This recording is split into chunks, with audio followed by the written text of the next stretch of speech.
Chapter 20. Then David fled from Naioth at Ramah and went to Jonathan and asked, "What have I done? What is my crime? How have I wronged your father that he is trying to take my life?" "Never," Jonathan replied. "You are not going to die. Look, my father doesn't do anything, great or small, without confiding in me. Why would he hide this from me? It's not so." But David took an oath and said, "Your father knows very well that I have found favor in your eyes, and he has said to himself, 'Jonathan must not know this, or he will be grieved.'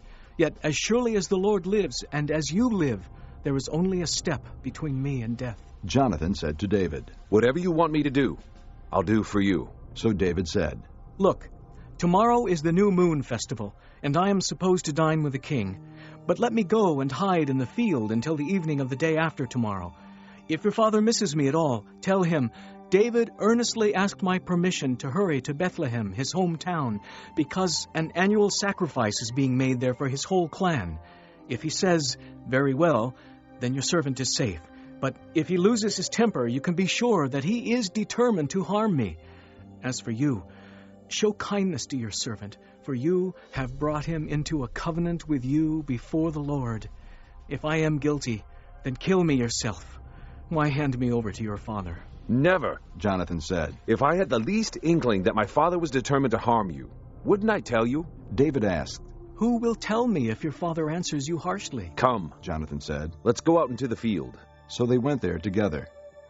Then Jonathan said to David, "By the Lord, the God of Israel, I will surely sound out my father by this time the day after tomorrow. If he is favorably disposed toward you, will I not send you word and let you know? But if my father is inclined to harm you, may the Lord deal with me, be it ever so severely, if I do not let you know and send you away safely. May the Lord be with you as he has been with my father. But show me unfailing kindness like that of the Lord as long as I live, so that I may not be killed, and do not ever cut off your kindness from my family, not even when the Lord has cut off every one of David's enemies from the face of the earth." So Jonathan made a covenant with the house of David, saying, "May the Lord call David's enemies to account." And Jonathan had David reaffirm his oath out of love for him, because he loved him as he loved himself. Then Jonathan said to David, "Tomorrow is the new moon festival. You will be missed because your seat will be empty. The day after tomorrow, toward evening, go to the place where you hid when this trouble began, and wait by the stone easel. I will shoot 3 arrows to the side of it, as though I were shooting at a target. Then I will send a boy and say, 'Go find the arrows.'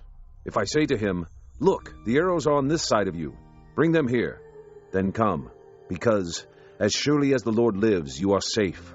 There is no danger. But if I say to the boy, 'Look, the arrows are beyond you,' then you must go, because the Lord has sent you away. And about the matter you and I discussed, remember, the Lord is witness between you and me forever." So David hid in the field, and when the new moon festival came, the king sat down to eat. He sat in his customary place by the wall, opposite Jonathan, and Abner sat next to Saul. But David's place was empty. Saul said nothing that day, for he thought, "Something must have happened to David to make him ceremonially unclean. Surely he is unclean." But the next day, the second day of the month, David's place was empty again. Then Saul said to his son Jonathan, "Why hasn't the son of Jesse come to the meal, either yesterday or today?" Jonathan answered, "David earnestly asked me for permission to go to Bethlehem. He said, 'Let me go, because our family is observing a sacrifice in the town, and my brother has ordered me to be there. If I have found favor in your eyes, let me get away to see my brothers.' That is why he has not come to the king's table." Saul's anger flared up at Jonathan, and he said to him, "You son of a perverse and rebellious woman, don't I know that you have sided with the son of Jesse to your own shame, and to the shame of the mother who bore you? As long as the son of Jesse lives on this earth, neither you nor your kingdom will be established. Now send and bring him to me, for he must die." "Why should he be put to death? What has he done?" Jonathan asked his father. But Saul hurled his spear at him to kill him. Then Jonathan knew that his father intended to kill David. Jonathan got up from the table in fierce anger. On that second day of the month he did not eat, because he was grieved at his father's shameful treatment of David. In the morning Jonathan went out to the field for his meeting with David. He had a small boy with him, and he said to the boy, "Run and find the arrows I shoot." As the boy ran, he shot an arrow beyond him.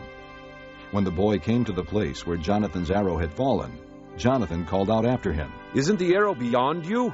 Then he shouted, "Hurry! Go quickly! Don't stop!" The boy picked up the arrow and returned to his master. The boy knew nothing of all this, only Jonathan and David knew. Then Jonathan gave his weapons to the boy and said, "Go, carry them back to town." After the boy had gone, David got up from the south side of the stone and bowed down before Jonathan 3 times, with his face to the ground. Then they kissed each other and wept together, but David wept the most. Jonathan said to David, "Go in peace, for we have sworn friendship with each other in the name of the Lord, saying, 'The Lord is witness between you and me, and between your descendants and my descendants forever.'" Then David left, and Jonathan went back to the town.